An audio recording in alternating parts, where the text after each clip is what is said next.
Shri Harikrishna Heights येथे अत्यंत व्याजबी दरात 25 अमेनिटीज आणि प्रशस्त पार्किंग सह 2 आणि 3 BHK रेडी पोझिशन फ्लॅट्स उपलब्ध। बुकिंग साठी संपर्क पार्श्वनाथ प्रोजेक्ट 9090787833।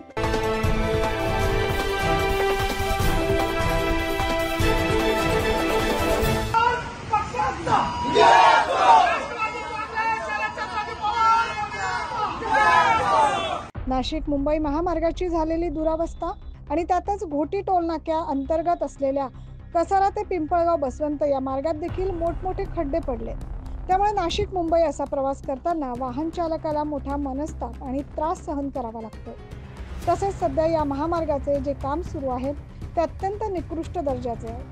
जोपर्यंत या महामार्गाची योग्य प्रकारे दुरुस्ती पूर्ण होत नाही तोपर्यंत घोटी टोल नाक्यापासून सर्व वाहनांना टोलमुक्त करण्यात यावं अशी मागणी, तसेच या मागणीचं निवेदन राष्ट्रवादी युवक काँग्रेस शरद पवार गटाच्या वतीनं राष्ट्रीय महामार्ग प्राधिकरण अधिकाऱ्यांना देण्यात आले।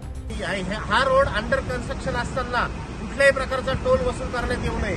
काल एका कॉलेजच्या मुलाला त्या ठिकाणी खड्ड्यामध्ये अडकून मोटरसायकलमध्ये त्याच्या डोक्यावरून ट्रक गेली। तिची नुकसान भरपाई ही नॅशनल हायवे अथॉरिटी ऑफ इंडियाने दिली पाहिजे, ही आमची प्रकर्षाने मागणी आहे। हे सरकार या ठिकाणी महायुतीचा अतिशय झोपलेल्या अवस्थेमध्ये त्या ठिकाणी राहतं।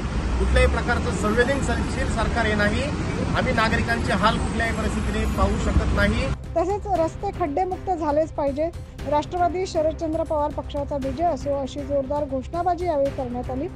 यावेळी राष्ट्रवादी युवक काँग्रेस शरद पवार गटाचे इगतपुरी तालुका अध्यक्ष किरण कातोरे यांच्यासह कार्यकर्ते मोठ्या संख्येने उपस्थित होते। Bureau report 9 news Maharashtra.